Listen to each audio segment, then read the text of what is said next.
Olá pessoal, tudo bom? Espero que todos estejam bem.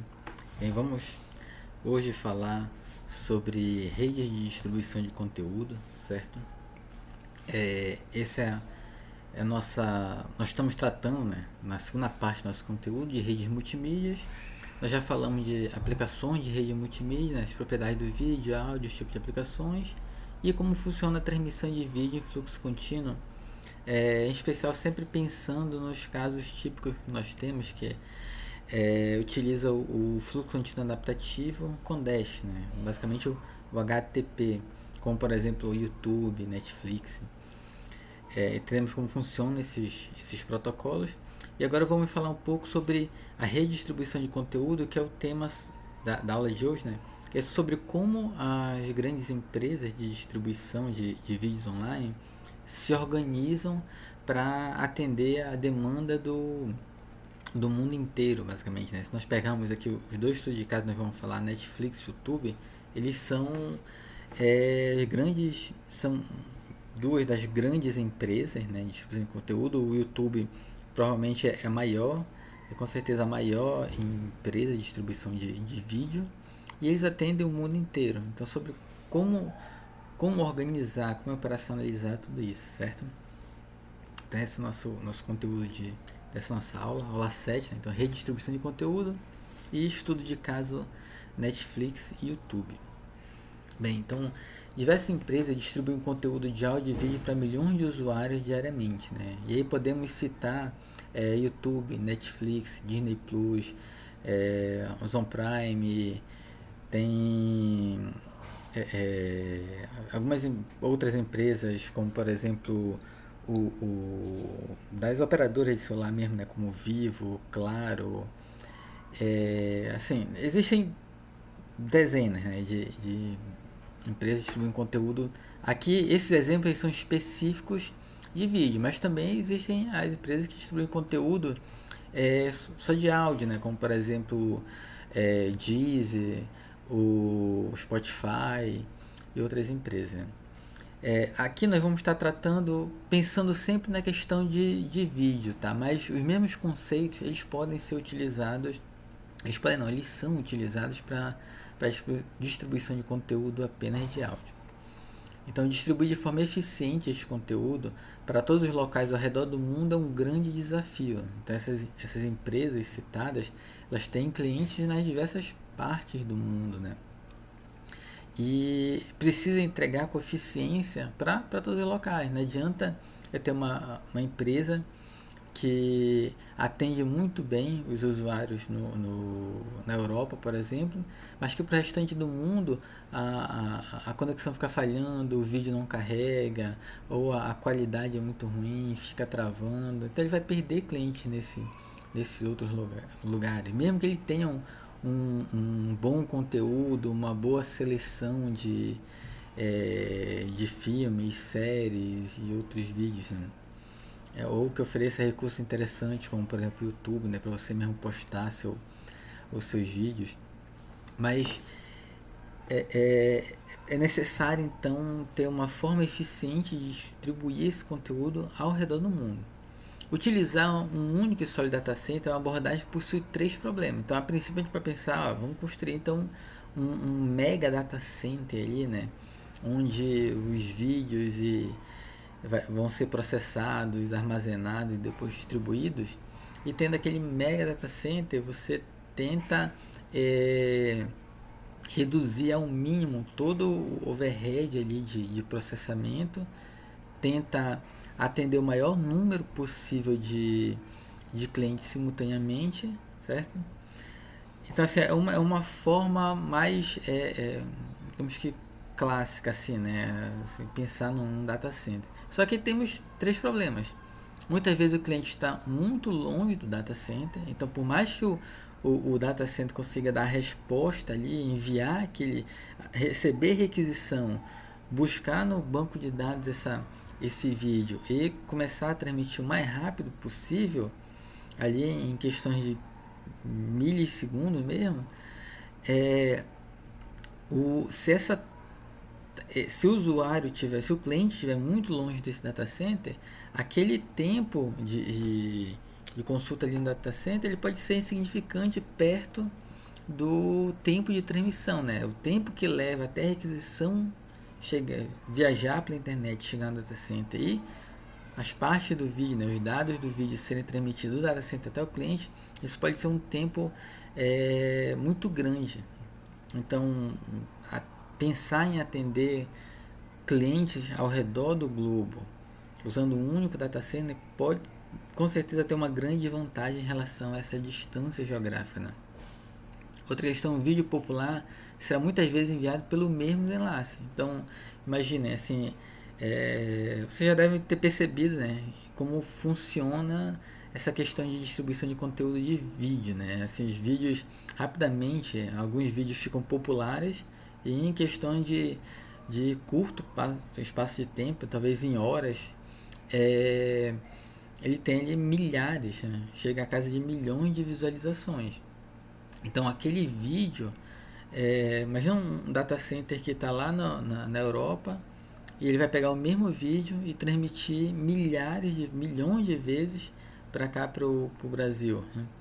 Então é um custo muito alto, não só em questão de custo de ocupação de banda, de custo de ocupação dos links de internet, mas também tem a questão do custo que que a empresa, né, tem em transmitir esses vídeos. Vamos lembrar que ao transmitir esses vídeos, ela vai precisar pagar para distribuir esse conteúdo, né, pelos operadores da internet, né? Então ela vai ter ali um alto custo. E além disso, um único data center ele aumenta a chance do sistema todo ficar fora do ar. Imaginem um problema no enlace de comunicação na saída do data center. Então seria um único ponto de falha que poderia deixar o sistema inteiro fora do ar, né? Obviamente o data center vai ter ali redundância, vai ter vários links, né, redundantes para que não apenas uma falha não tire o sistema todo do ar, mas mesmo assim ainda fica suscetível. Se você tiver vários backups, entre aspas, desse data center em lugares diferentes, se um falhar, o outro pode atender requisições. E por mais que nem tudo esteja no outro data center, você garante que você não vai ter o sistema todo fora do ar. Você pode ter parte do sistema fora do ar. Alguns vídeos podem ficar momentaneamente indisponíveis, mas o sistema todo não fica fora do ar, né? Então, para superar esses problemas, as grandes empresas fazem uso da redistribuição de conteúdo ou das CDN, né? Então, uma CDN, ela basicamente armazena cópias dos vídeos e outros tipos de conteúdos em servidores distribuídos geograficamente. Então você vai ter vários servidores, na verdade clusters de servidores distribuídos em vários locais diferentes. Pensando numa rede de distribuição de conteúdo global, você vai ter ali clusters de servidores em várias regiões do mundo, em continentes diferentes. E aí você vai ter cópia desses vídeos nesses servidores distribuídos geograficamente, né? A CDN também vai gerenciar esses diversos servidores distribuídos, né, para indicar tanto a questão de quais vídeos vão estar em cada servidor e as requisições, né? Quais requisições vão ser atendidas por quais servidores. Então, o cliente, na hora que ele solicita uma requisição, ele não escolhe da onde ele vai receber aquele vídeo, né? Quando a gente entra lá no YouTube, ou no Netflix, ou no Disney Plus, ou qualquer um desses, a gente não escolhe. Eu quero assistir esse vídeo e eu vou assistir a partir do servidor que está aqui, na América do Sul, que está na Europa, assim por diante, né? A própria CDN, né, que eu não enxergo, né, para mim que sou usuário, eu não tenho essa ideia de que eu tenho ali vários servidores diferentes com a mesma cópia do vídeo que podem me atender. Isso eu não enxergo. Então a própria CDN seleciona qual é o servidor mais adequado para eu receber esse vídeo, né? Além, obviamente, de gerenciar outros aspectos, né? dos próprios servidores, né? Tenta direcionar, e além disso a CDN ela tenta direcionar requisições do usuário para um servidor que possa proporcionar a melhor experiência para o usuário, né? Que é exatamente o que eu estava falando. É necessário escolher o servidor mais adequado, sempre pensando na melhor experiência para o usuário. Obviamente outras considerações ao final aqui da apresentação, eu vou falar, existem outras considerações, mas em geral a ideia de utilizar a CDN é você ter uma melhor experiência para o usuário, né, para o cliente. E a CDN ela pode ser privada, que é aquela CDN que vai pertencer ao próprio provedor do conteúdo. Então, um exemplo é a Google. Né? Então, a Google, não sei se sabe, ela possui o YouTube, né? Que é um grande, é com certeza o maior distribuidor de conteúdo. E ela possui uma CDN própria, ou seja, ela possui clusters de servidores e data center distribuídos ao redor do mundo, todos proprietários da própria Google. E existem CDNs são do tipo de terceiros, ou seja, são empresas que possuem diversos clusters de servidores ao redor do mundo e você aluga, né, ou paga para essas empresas para que elas distribuam o seu conteúdo. Então, as CDN de terceira vão distribuir conteúdo em nome dos provedores. Um exemplo de CDN é a Akamai, uma das mais famosas. Também tem o Light, Lime 3, tem algumas outras, daqui a pouco a gente vai verificar isso. Tá? E a Netflix, por exemplo, ela usa esses servidores, essa CDN de terceiro. Então a Netflix ela não tem a sua CDN, ela aluga, né, espaço em CDN de várias empresas. E muitas empresas funcionam nesse formato, né? Elas contratam, como por exemplo a Akamai, para distribuir o seu conteúdo. Em relação à localização dos servidores, as CDN elas podem empregar o que a gente chama de interdeep ou bridge home. Então assim, a CDN ela pode ser privada ou de terceiro. Privada é quando ela é do próprio distribuidor de conteúdo. De terceiro é quando a CDN não é minha e eu vou pagar para que ela distribua o meu conteúdo, certo? E aí essa CDN, ou sendo de terceiro ou sendo privada, ela vai ter, como informei, né? Ela vai ter os clusters espalhados ao redor do mundo. E ela precisa escolher, então, definir aonde vão estar estes clusters de servidores. Existem duas abordagens, então, Interdeep e Bridge Home. Na Interdeep, os servidores eles são localizados dentro da rede de acesso dos provedores de internet. Então, o Interdeep, né, esse entrar profundamente na rede, tem esse sentido de levar os clusters de servidores para o mais próximo possível do usuário. E qual é a ideia com isso? É minimizar o atraso e aumentar a taxa de transferência, né, reduzindo o número de enlaces e roteadores entre o usuário e o servidor. Então, eu, por exemplo, tenho uma conexão de internet com um determinado provedor. Se eu vou solicitar um vídeo do YouTube, por exemplo, e esse vídeo do YouTube ele está armazenado num servidor que está dentro, quando eu digo um servidor, eu estou falando no equipamento mesmo, né? Que está dentro ali do meu provedor de internet.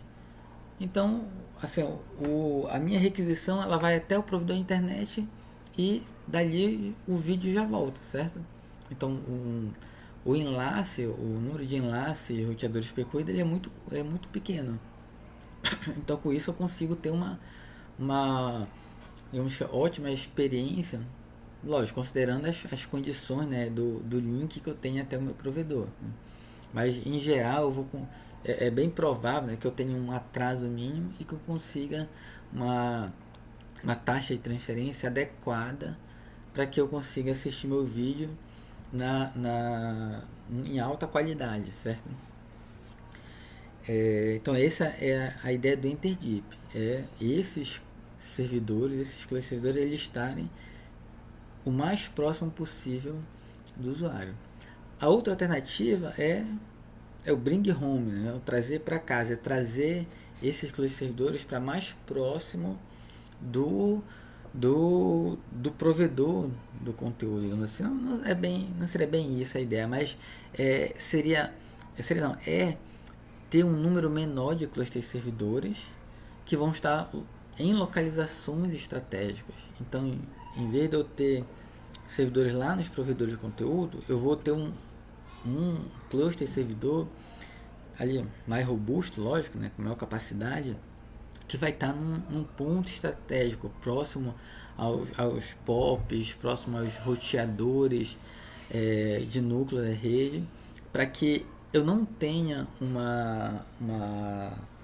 número de enlaces percorridos tão alto, né, para não ter um atraso tão grande, não correr o risco de ter muitos enlaces pelo meio do caminho que possam impactar a minha taxa de transferência, a qualidade da minha transmissão, né? Mas que eu também não vou ter tantos clusters para gerenciar. Então vou ter clusters maiores, conectados normalmente por rede privada de altíssima velocidade. E assim eu vou ter o menor desperdício com o gerenciamento, tá? Corrigido por aqui o termo, né? O gerenciamento e manutenção. Então existem duas formas, todas possuem vantagem e desvantagem. Interdeep eu estou mais próximo ali do cliente, certo? Então, se o vídeo, se o conteúdo já está ali naquele servidor, rapidamente o cliente consegue receber aquele vídeo. Porém, se o vídeo, por exemplo, ainda não está naquele servidor, ele vai precisar ser baixado para aquele servidor.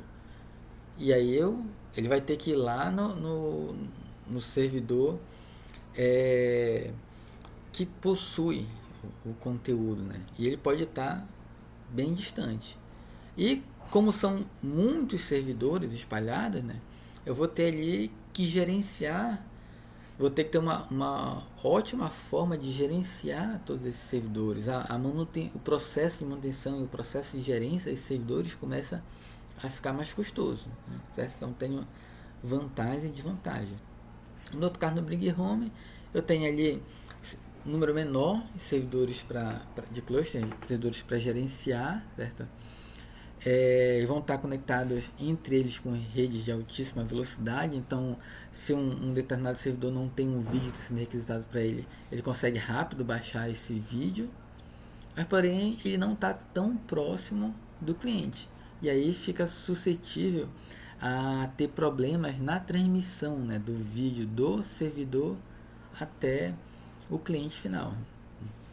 Um exemplo, em 2013, né, eu estou usando como referência aqui o nosso livro texto, né, e ele aponta que em 2013 a Google, né, possuía 8 mega data center, 6 nos Estados Unidos e 2 na Europa.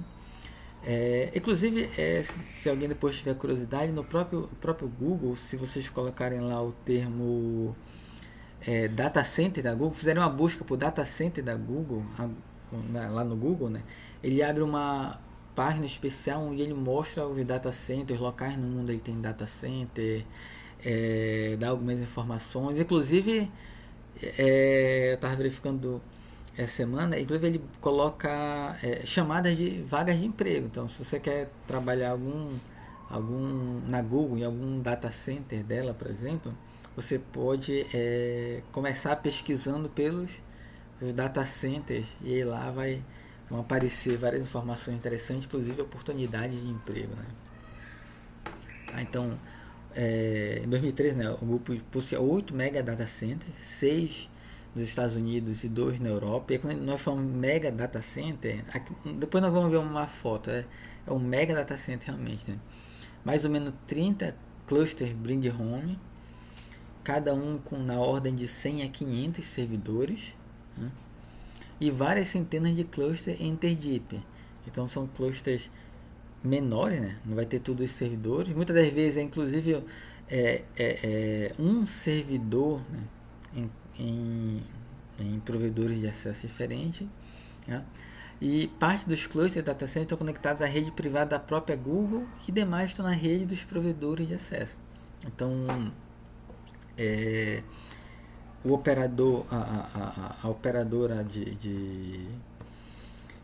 o provedor, o provedor de acesso à internet, dependendo do quanto ele tem de tráfego, de quantos clientes ele tem, do quanto trafega ali de vídeos vou usar como exemplo do YouTube, ele pode assinar um acordo com a Google vai analisar ali a demanda dele e vai disponibilizar, assim, eu não sei dizer como exatamente é esse acordo, né? Se o provedor de acesso paga, por exemplo, a Google para ter esse servidor dela ou não, ou como é esse contrato, certo? Mas eu sei que posso informar que há a possibilidade, né?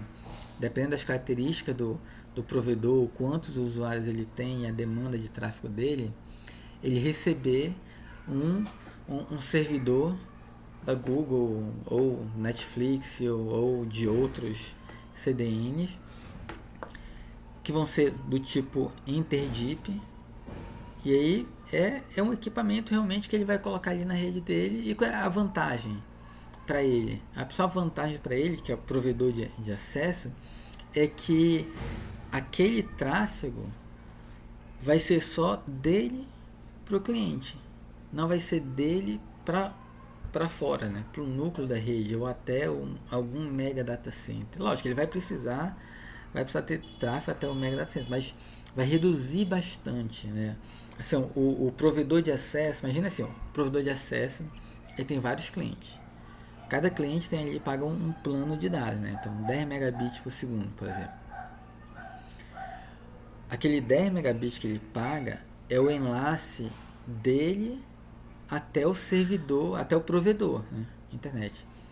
Do provedor para o núcleo da rede é um outro enlace, certo? Que já é o enlace que o provedor de internet paga para utilizar, para se conectar à internet. Se esse fluxo for muito alto, né, dele para a internet, né, se os clientes baixam para muito vídeo, se tem muitos clientes, os clientes utilizam muitos vídeos, ele vai precisar ter enlaces dele, do provedor até a internet, de altíssima velocidade. Então vai ser um custo bem alto para o provedor. Além disso, não só a questão do custo desse enlace, esses enlaces eles provavelmente vão estar sempre com alta utilização, muita demanda. Então quando ele coloca um cluster, como por exemplo do YouTube, né, da Google, dentro do seu provedor de acesso, ele evita congestionar esse enlace dele, da saída dele para o núcleo da rede, para a internet, né? Então você tem um bom ganho ali em termos de reduzir a taxa de transmissão dele para o núcleo da internet, né? Então esse seria um caso dos clusters InterDeep, né? E aí, então esse conteúdo ele é replicado pelos clusters da CDN, porém nem todo o conteúdo ele vai estar em todas as clusters, né? Vai depender da estratégia utilizada pela CDN. Ele vai ter clusters que vão ter alguns vídeos e outros não. Se em algum momento for necessário um vídeo que ele não possui, ele vai baixar, ele vai puxar esse vídeo para aquele cluster, e quando não for mais necessário, ele vai remover aquele vídeo daquele cluster para dar espaço para novos vídeos, né? Então a CDN elas possuem estratégias para puxar e manter ou remover o conteúdo dos clusters, e estratégias para decidir qual cluster a solicitação será encaminhada. Então a CDN ela vai ter ali duas estratégias bem vai precisar ter duas estratégias que vão nortear como ela vai funcionar. Uma é como ela vai distribuir os vídeos pelos seus clusters, e como vai ser essa estratégia, né, para puxar e manter o vídeo naqueles clusters, e vai precisar decidir, quando chegar uma solicitação de um vídeo, vai precisar decidir qual cluster vai atender aquela solicitação, né?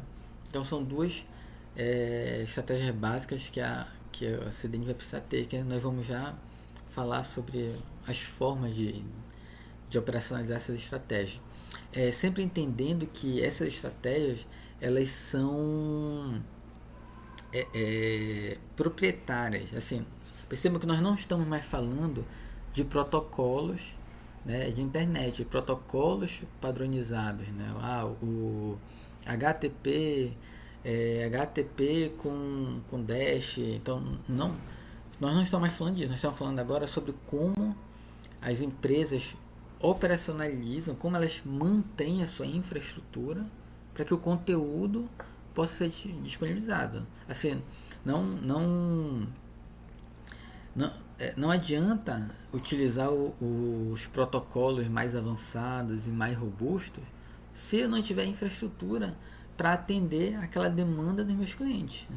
Rapidamente, se a minha infraestrutura ela é muito básica, muito aquém da demanda que eu vou ter, rapidamente um vídeo popular em que milhares de pessoas vão solicitar ao mesmo tempo pode fazer o meu sistema cair, meu serviço ficar fora do ar, né? Então, as CDNs, elas visam exatamente isso, como organizar, operacionalizar para que todo mundo possa ser bem atendido e que o serviço, né, não fique fora do ar, certo? Então, quando um navegador web de um hospedeiro solicita um vídeo utilizando uma URL, né, nós falamos lá em HTTP de fluxo contínuo, né, basicamente é uma URL que quando eu entro lá no site, por exemplo, do Disney Plus, escolho o vídeo que eu quero assistir e eu clico lá no play para assistir aquele vídeo, basicamente eu estou clicando numa URL, né? E aí o meu navegador vai solicitar aquela URL, né? E aí a CDN vai interceptar essa requisição, certo? Vai identificar o cluster do servidor apropriado para aquele cliente e vai redirecionar aquela requisição para aquele servidor, para um determinado servidor naquele cluster. Então precisa interceptar a requisição, precisa identificar o cluster mais apropriado e definir qual é o servidor naquele cluster. E a maioria das CDNs vai utilizar então o DNS para interceptar e redirecionar essas requisições. Então, um exemplo, suponha que um provedor de conteúdo chamado NetCinema, certo? Que utiliza uma CDN de terceiro chamada King CDN, e o cliente solicitou o vídeo, ele clicou lá no link, né? Escolheu o vídeo, clicou no botãozinho de play, e aí quando ele clicou no botãozinho de play, ele solicitou esse vídeo aqui, solicitou essa URL, né? http://video.netcinema.com/6y7b23v, certo? Então, como vai funcionar? Então, primeiro passo aqui, item 1, o usuário ele vai visitar a página de internet do provedor do conteúdo, netcinema.com, tá? Que é algum servidor, que pode ser um servidor lá no próprio data center da empresa NetCinema, tá? A empresa NetCinema pode ter o próprio data center dela com o provedor dela, ou ela pode, por exemplo, esse servidor dela ser uma máquina virtual numa nuvem, como por exemplo da Amazon ou outras, né, diversas nuvens que existem. Mas esse servidor, ele não está na CDN, certo? Então ele é um servidor para escolher que é basicamente a página de internet, serviço de web, para que o usuário escolha o que ele quer assistir. Então, item 1, no passo 1, o usuário visita a página de internet do NetCinema. Quando o usuário clica no link lá, né, ou seja, quando ele escolheu o vídeo que ele quer assistir, clicou no botãozinho de play, ele basicamente clicou num link que tem uma URL. E aí o hospedeiro do usuário envia uma consulta de DNS para o video.netcinema.com. Então vou enviar uma consulta para o DNS local, meu servidor DNS local. Aí esse servidor DNS local, né, o LDNS do usuário, ele vai retransmitir a consulta de DNS a um servidor DNS autorizativo, né, autoritativo lá no NetCinema. Então tem um servidor de DNS lá no NetCinema. Então, vamos resgatar lá, rapidamente, lá que vocês devem ter estado em rede Zoom, né? O serviço DNS é um serviço que fica na camada de aplicação, certo? Então lá para que o minha empresa ali, o meu NetCinema, ele funcione, né? Eu vou ter um servidor de DNS que vai receber requisições e vai encaminhar qual é o endereço IP. Basicamente ele vai fazer isso, né? Qual é o endereço IP do servidor que eu estou buscando através daquela URL. Então o servidor DNS local, ele vai identificar, olha, video.netcinema.com encaminha para aquele outro DNS lá, que é ele quem vai realmente reconhecer tudo e encaminhar para o local certo, né? Então o servidor DNS local redireciona lá para o servidor DNS autoritativo do NetCinema, certo? O qual encontra a palavra vídeo no nome do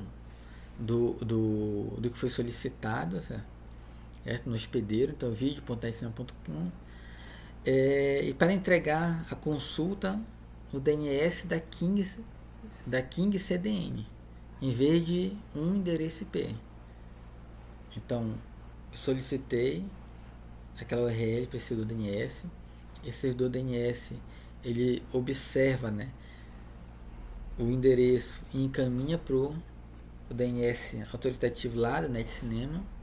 Quando chega nesse DNS, aquele link que vem com o vídeo aqui no início, ele diz, ele está pedindo um vídeo, ele não está pedindo uma página do NetCinema, por exemplo.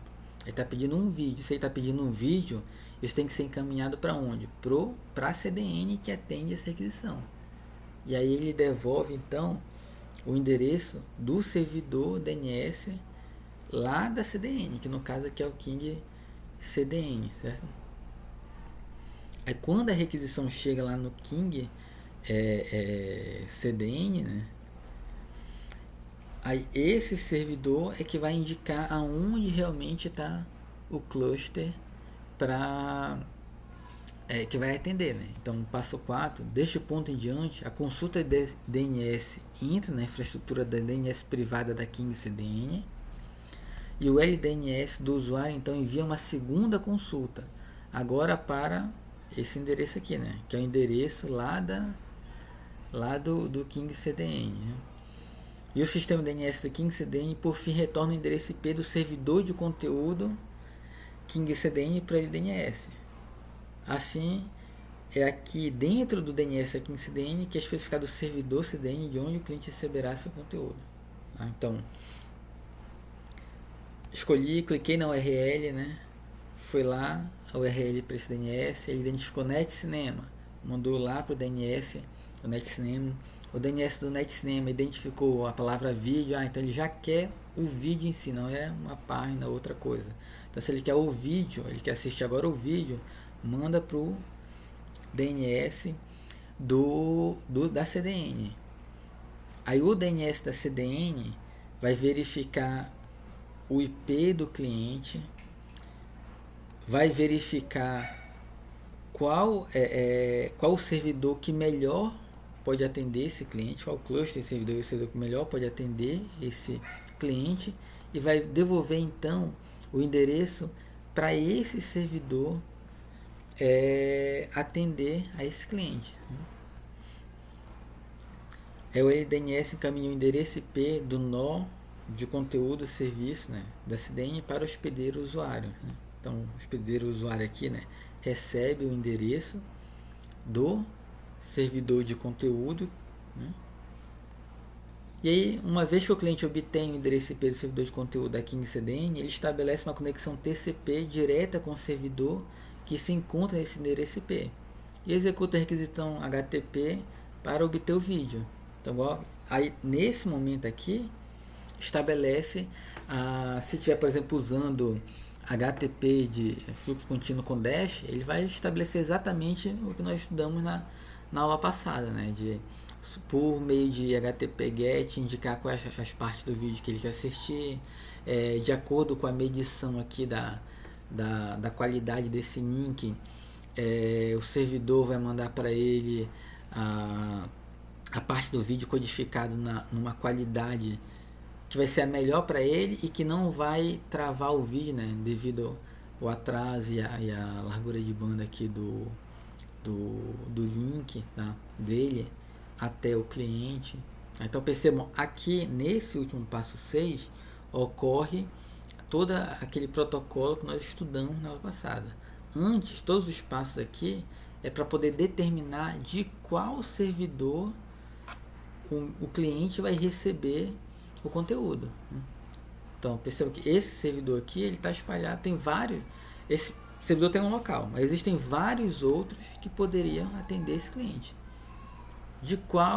Da onde ele vai baixar esse conteúdo? Isso não vem na hora que ele clica no botãozinho lá do play para assistir.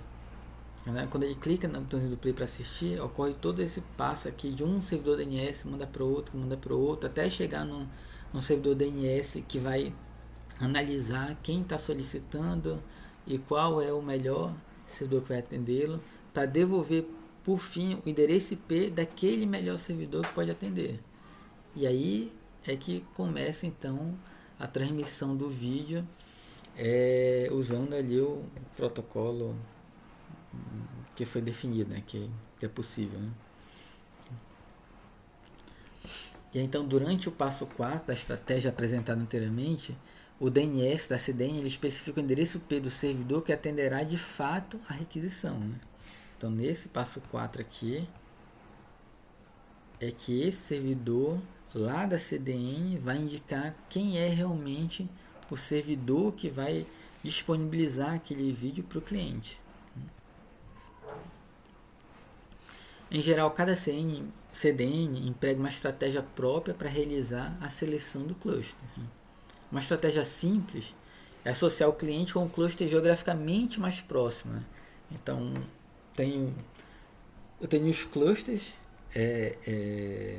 espalhados geograficamente, né, distribuídos geograficamente. Eu sei onde eles estão. De acordo com o IP do cliente, eu consigo saber aonde aquele cliente está. E eu verifico. Então, aquele cliente está na cidade de Belém. Qual é o servidor que geograficamente está mais próximo dele? E aí, naquele passo 4, na hora de indicar o IP do servidor que vai atender, eu indico o IP daquele servidor que está geograficamente mais próximo, né?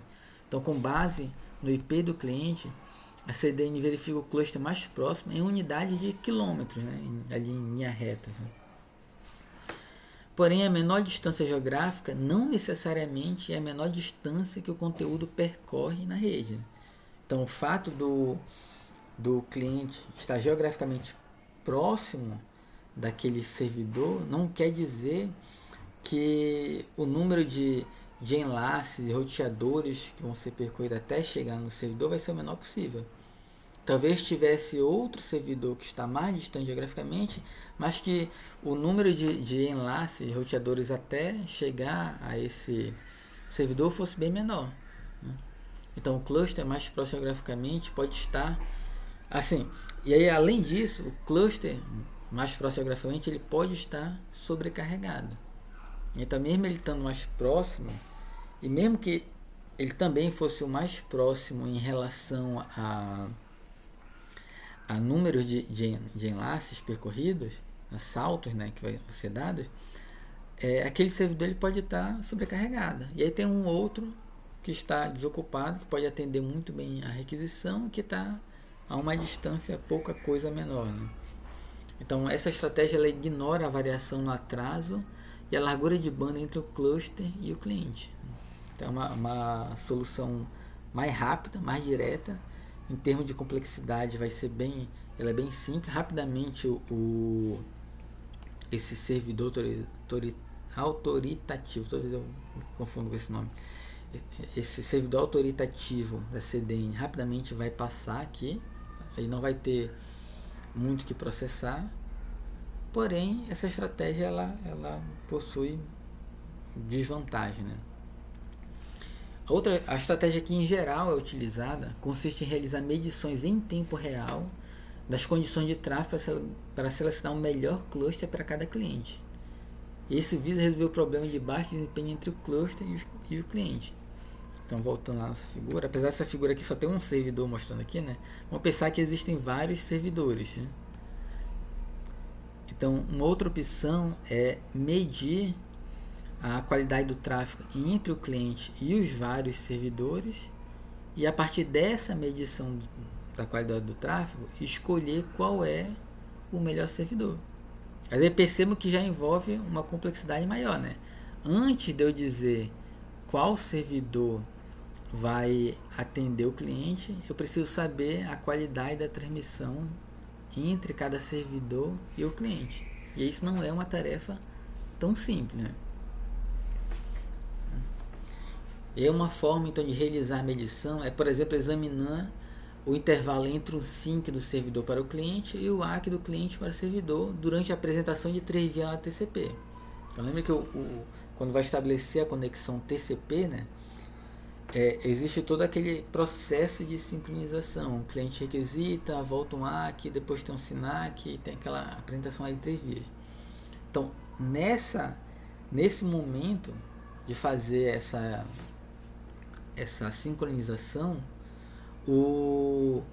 esse próprio tempo entre a sincronização, entre o envio da requisição e volta, ele pode ser utilizado para medir qual é a qualidade daquela transmissão e se vai ter uma largura de banda, uma taxa de transmissão ali suficiente para atender, né?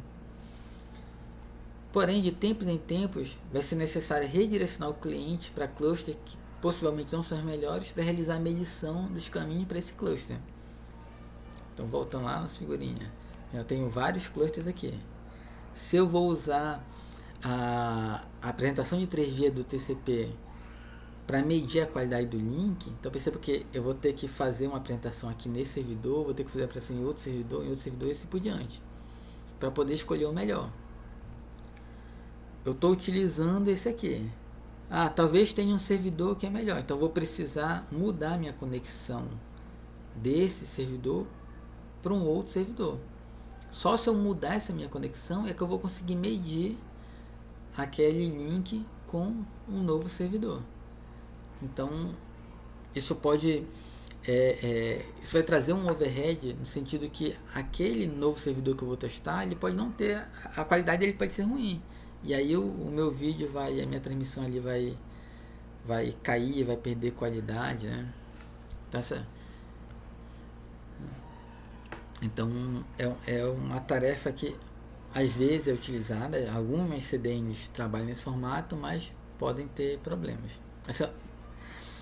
Uma outra alternativa, né? Assim, você precisa entender que isso aqui são formas de trabalhar, cada CDN vai de acordo com as suas necessidades, de acordo com quantos clusters ela tem, aonde estão esses clusters, a demanda, ela vai escolher um ou outro para trabalhar. Sempre vai ter uma forma, para cada alternativa sempre vai ter vantagem e desvantagem, né?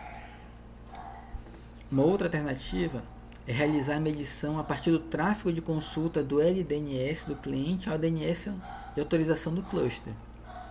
O redirecionamento das requisições do cliente só ocorre quando o melhor cluster é encontrado. Então, voltando aqui, uma outra opção é cada cluster ter também um DNS.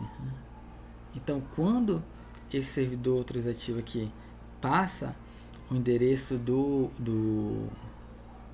servidor, lá do cluster para atender, na verdade ele passa o endereço do DNS. Aí esse hospedeiro vai ter que consultar esse DNS. Na hora que ele consulta esse DNS, ele faz uma medição. Consultou, mediu, estabeleceu a conexão. De tempos em tempos, ele consulta outros DNS. Se ele achar algum outro DNS com a melhor qualidade, aí ele faz a troca. Aí, obviamente, inclui aqui uma complexidade que os clusters vão precisar ter DNS específicos, né, que vão ser utilizados para fazer essa medição. Melhora a questão de que a requisição, né, a transmissão mesmo do vídeo, ela só vai ser interrompida e mudada para o outro cluster quando o melhor cluster foi encontrado, mas aí aumenta a complexidade. E ainda uma outra alternativa que inclusive bem distinta dessa por exemplo, utilizar o mesmo IP para os diversos servidores. Então tem diversos servidores, né, diversos clusters de servidores que podem atender aquela requisição. Para todos esses clusters é dado o mesmo IP.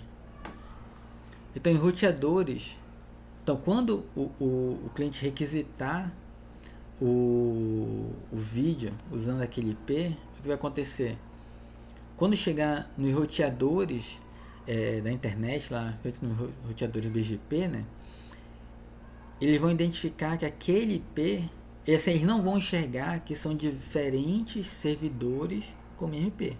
O que os roteadores vão entender é que para chegar naquele IP existem diferentes caminhos, existem diversas rotas diferentes. É isso que os roteadores vão entender. Então, os roteadores entenderão que existem diversos caminhos diferentes para o mesmo servidor. Ao selecionar esse caminho, então eles vão ver vários caminhos. Os roteadores vão trabalhar para quê? Para encontrar o melhor caminho, certo? A função básica do roteador é esse. Eu preciso alcançar aquele servidor com aquele IP. Existem 300 caminhos diferentes pela internet. Qual o melhor caminho? Então, os roteadores vão trabalhar para encontrar qual é o melhor caminho. Nesse momento que os roteadores trabalham para encontrar o melhor caminho, na verdade, eles estão escolhendo qual é o melhor servidor que vai atender as requisições daquele cliente. A desvantagem, então perceba que a complexidade para CDN ela é bem baixa, certo? Basicamente, olha, dá mesmo IP para todo mundo e deixa os roteadores escolherem quem vai atender, certo? Mas aí vai ter a desvantagem que não vai considerar as variações da condição de rede em curto intervalo de tempo. Então a rede, a internet, né, ela varia muito, né? E essa variação ocorre ali em curtos intervalos de tempo.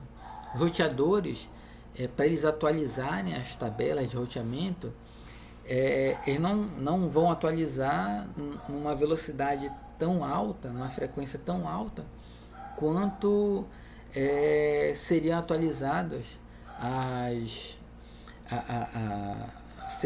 serão feitas as medições nas outras estratégias que nós vimos.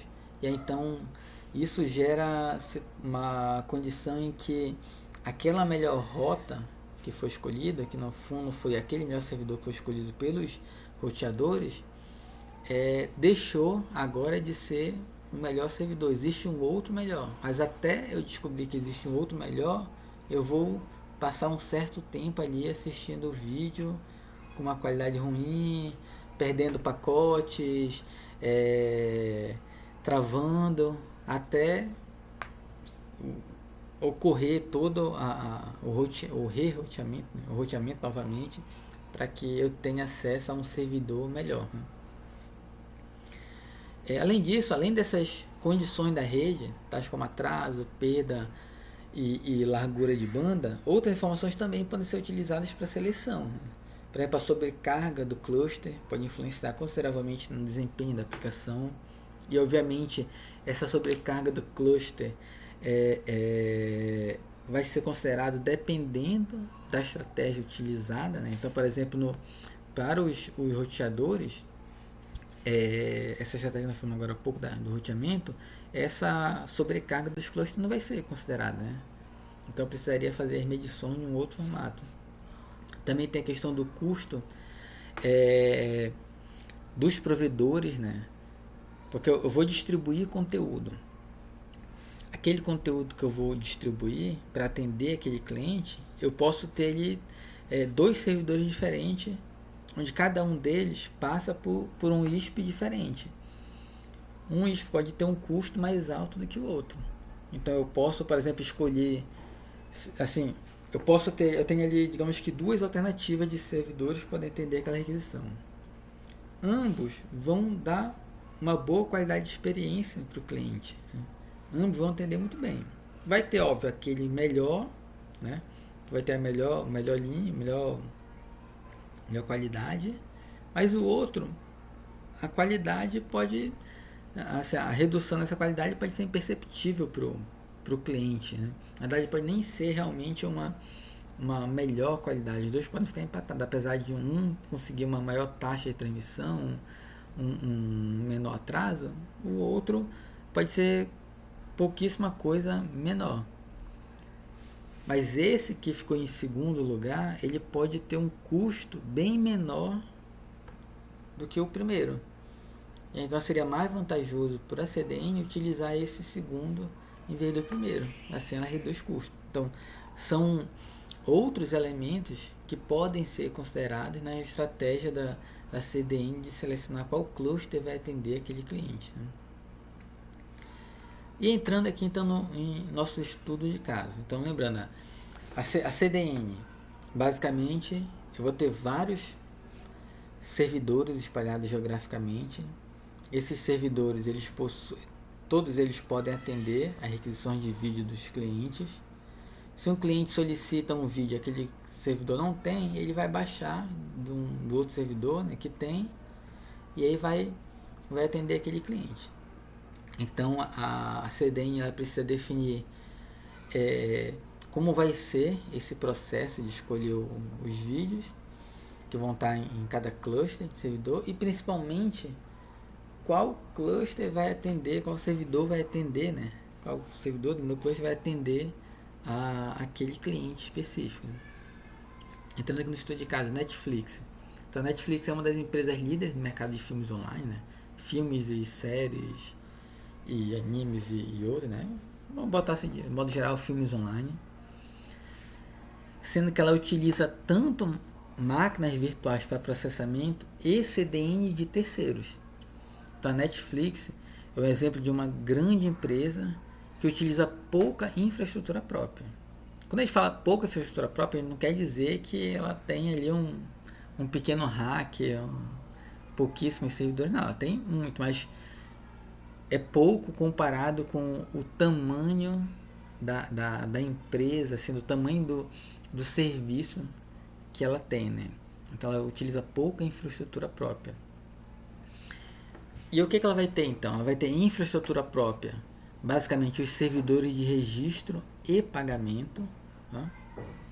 Então ela tem os servidores próprios dela, ela vai ter ali o data center próprio dela, onde ela vai fazer toda a questão de quem são os clientes, qual é o plano desses clientes, se o pagamento está em dia,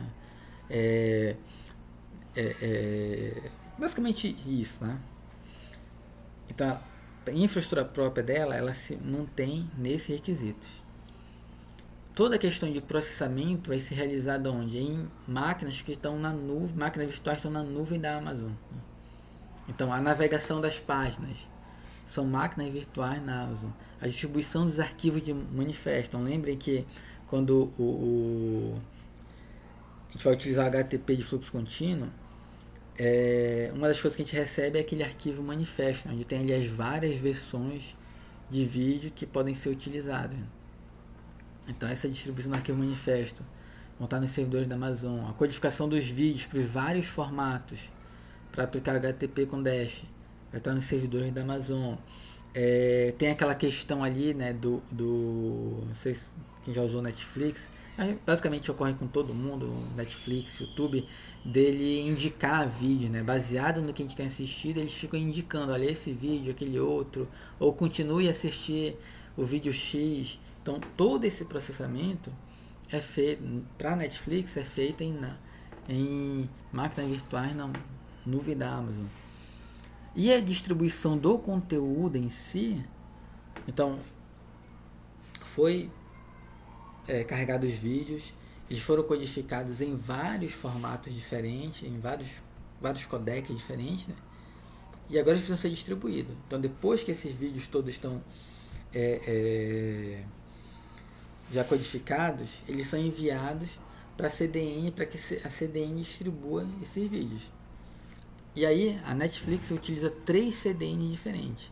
A Akamai, a Limelight, esse nome que eu estava confundindo agora, Limelight e o Level 3. Então, são 3 CDNs distintas, ele utiliza ao mesmo tempo. Dependendo da região, do local, uma CDN vai atender ou mais de uma CDN vai atender, tá? Inclusive tem um link aqui de uma leitura bem legal sobre... Opa, até cliquei sem querer aqui. Deixa eu voltar. Depois vocês leem, tá? Mas é uma reportagem do UOL, né, falando como a Netflix funciona por dentro, né? Então fala um pouco desse aspecto, além desse aspecto da CDN e tudo mais, ele fala outras coisas que são bem interessantes para a gente entender como funciona esse mercado, né? Principalmente na questão de mercado de trabalho, tá? Então é uma leitura bem legal que vocês podem tá fazendo, né? Então a Netflix vai ter pouca infraestrutura própria, basicamente para tratar de registro e pagamento. O processamento é feito em máquinas virtuais que ela aluga lá da Amazon, e a distribuição do conteúdo ela utiliza CDNs de terceiros, no caso 3 CDNs simultaneamente. Então aqui um exemplo mais passo a passo. A navegação das páginas é feita em servidores na nuvem da Amazon. Então tem aqui a nuvem da Amazon com os vários servidores, né? Então todo o processamento, navegação de páginas, continue assistindo da onde parou o vídeo X, sugestões de vídeos baseado nos seus últimos vídeos assistidos. Então tudo isso é feito aqui. Então o cliente ele navega nesses servidores, né? Quando ele seleciona um filme, ele vai lá e clica para assistir aquele filme, o que acontece? Os servidores devolvem para ele o arquivo manifesto, né? Nesse arquivo manifesto vem a lista de CDNs e URL das diversas versões do filme. Em geral, o cliente vai utilizar a CDN mais bem posicionada nesse arquivo manifesto. Então, esses servidores vão passar um arquivo manifesto. Ele vai receber, vai ver, olha, esse vídeo que eu quero assistir, aqui na lista organizada que eu recebi, ele diz que a CDN X, a Level 3, por exemplo, é a mais adequada para eu assistir esse vídeo. E então, esse cliente ele vai solicitar esse endereço IP do servidor DNS para a CDN que vai aplicar a estratégia de selecionar o cluster. Então, tudo que nós falamos agora, né, aquele passo a passo ali de envia para esse DNS, né, envia para aquele outro, assim, tudo mais, vai ser feito aqui, né, na CDN. Né. Após definir então qual é o cluster e o servidor que vai atender aquela requisição ali através do DNS, né, da CDN, o cliente vai receber o IP do servidor e vai aplicar e vai utilizar o HTTP fluxo contínuo com Dash. Então ele vai basicamente solicitar usando HTTP GET as partes dos vídeos que ele quer assistir, que vão ser trechos de 4 segundos. Aí a transmissão do vídeo ocorre, então usando HTTP de fluxo contínuo com Dash, e enquanto um trecho é baixado, o servidor realiza a medição para definir a qualidade, né, codificação do próximo trecho. Então, enquanto eu baixo um trecho, o servidor está medindo ali qual vai ser a qualidade do próximo trecho que vai ser baixado para esse cliente aqui, certo? E aí são então vários servidores CDN. Nesse arquivo manifesto que é enviado para cá, já tem a indicação de qual CDN é mais adequada para esse cliente. E aí quando o cliente solicitar então o vídeo para aquele CDN, vai ser feito todo aquele trabalho de verificar qual o melhor servidor que vai atender esse cliente aqui, né? E, obviamente, e passou aqui, né, em algum canto e eu esqueci de comentar, obviamente, quando ele seleciona aqui o, o vídeo que ele vai assistir, vai ter uma comunicação lá com o servidor de registro de pagamento, né, para indicar se aquele cliente realmente está autorizado a, a acessar esse serviço. Né. Daí primeiro a gente loga na rede, né. Primeiro a gente loga no serviço, e então esse logar no serviço vai ser usando o servidor de registro de pagamento lá da Netflix, da infraestrutura própria. Depois que a gente loga, a gente começa a acessar, a realmente navegar aqui nessa nuvem. Porém, se eu já estou logado, né, então eu já sou um cliente e digamos que esse mês eu não paguei a minha fatura lá, né, do Netflix. Eu estou navegando aqui, quando eu clico para assistir, também é feita uma consulta para verificar se eu realmente tenho autorização para assistir. Se eu não tiver autorização para assistir, aí esses caras aqui, esse servidor vai negar o meu acesso e vai dar ali uma informação, olha, o usuário precisa atualizar a sua fatura, atualizar a sua forma de pagamento e assim por diante. Né? Então esse é o formato como a Netflix funciona. E aí só para a gente dar uma atualizada aqui, então esse aqui eu estou pegando o que está descrito lá no nosso livro texto, né, que é de 2013. E lógico que as coisas evoluem, né? E atualmente a Netflix ela tem, além da parte de registro de servidores próprios, ela também tem alguns servidores próprios para fazer o Interdip. Então as operadoras as provedoras, né, de acesso à internet, elas podem receber servidores da Netflix. E aí esse servidor da Netflix, eu entendi, para a gente entender, ele é um servidor, comprei esse aqui, que está aqui na foto, esse vermelhinho aqui.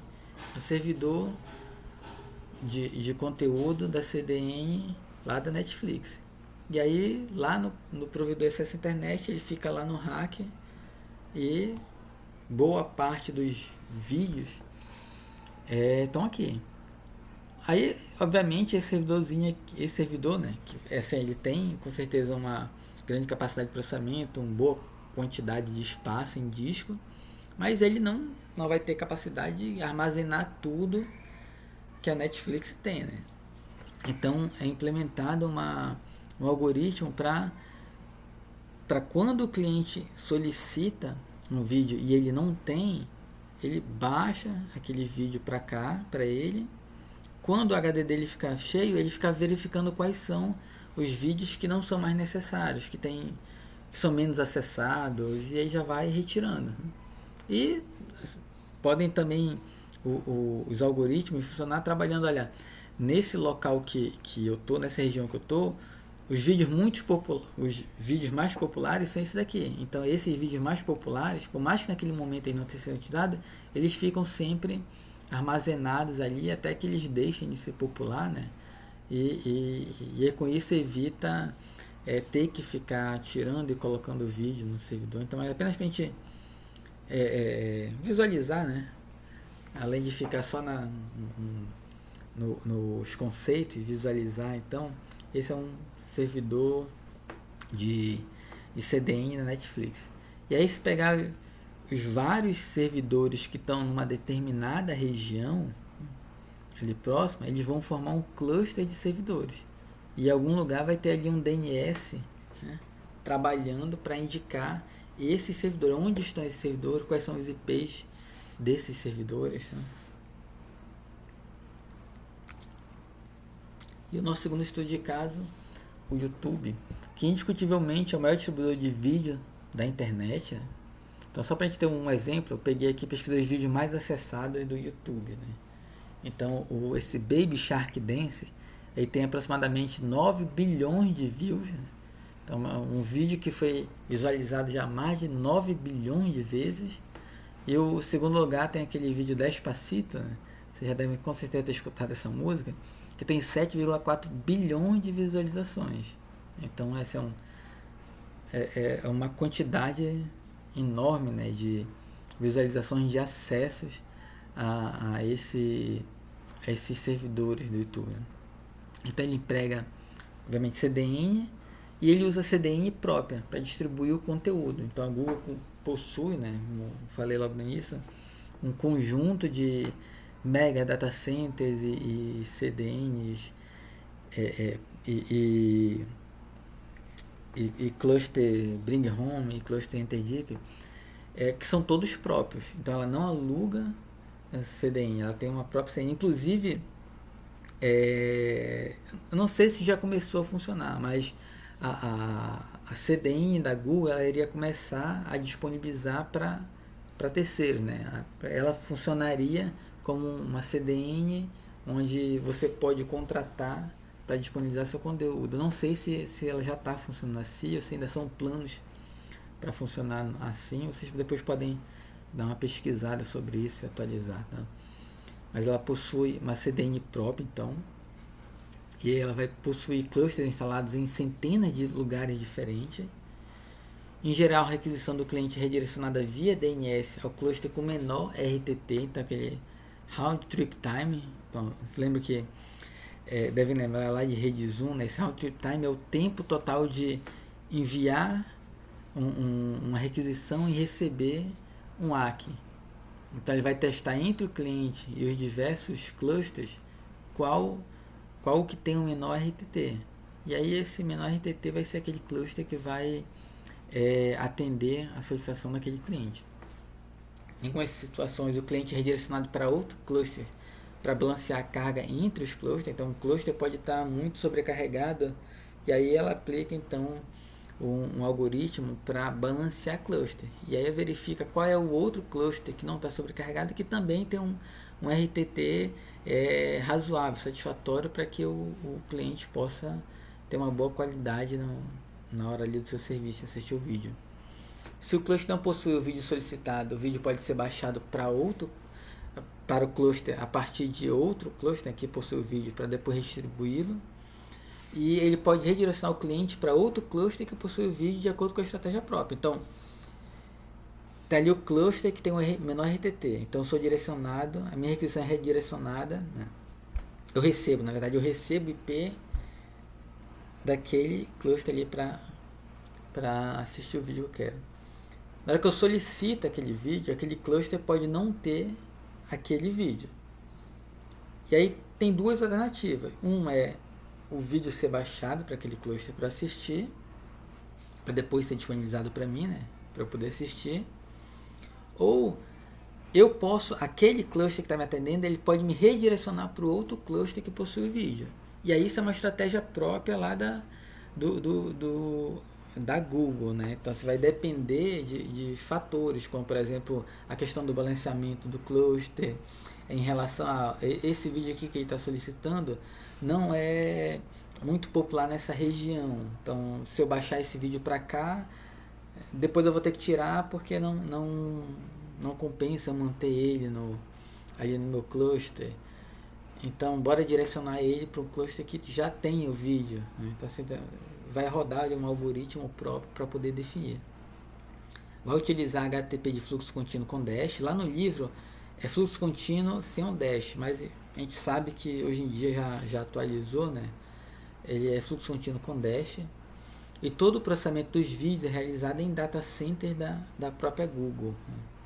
Então, tanto o processamento quanto a distribuição do conteúdo é feito em sistemas próprios da própria Google. Então, para a gente apenas visualizar, quando a gente fala em mega data center, então é isso aqui que nós estamos falando, né? Então, perceba aqui esses prédios, usinas aqui só para alimentar esses data centers, né? Inclusive aqui um parque de geração eólica de energia, né? E muitos data centers, quando procura as fotos, eles têm então em parques de energia solar, porque são de milhares de equipamentos, como está aqui na figura do lado direito, que vai consumir uma quantidade ali enorme de energia, né? E esses data centers, então são vários espalhados pelo mundo, vão atender a essas requisições. E aí essa rede de distribuição de conteúdo é formada por data centers que vão processar e disponibilizar o conteúdo, vão processar as requisições, processar os vídeos, data centers menores que vão estar espalhados, armazenando os vídeos e redistribuindo para os clusters que vão estar alguns ali em Bring Home, outros em Interdeep, e aí vai formando ali uma, uma arquitetura em tipo de árvore, né? Onde os vídeos eles estão todos nos mega data center, mas vão sendo distribuídos de forma dinâmica aos clusters da CDN. Então, só esse é nosso estudo sobre CDN, tá? Para a gente entender como isso é operacionalizado, né? Como vocês viram na aula, isso é muito de proprietário para proprietário da CDN. Assim, a gente estudou os conceitos básicos, as estratégias básicas que podem ser adotadas, mas cada CDN, obviamente, vai implementar da sua forma, vai botar os algoritmos e disponibilizar de acordo com as suas necessidades e a demanda de seus clientes, né? Tá? Próxima aula a gente fala então já de serviço de voz sobre IP, né? VoIP, tá? Então, até mais. Bom estudo a todos.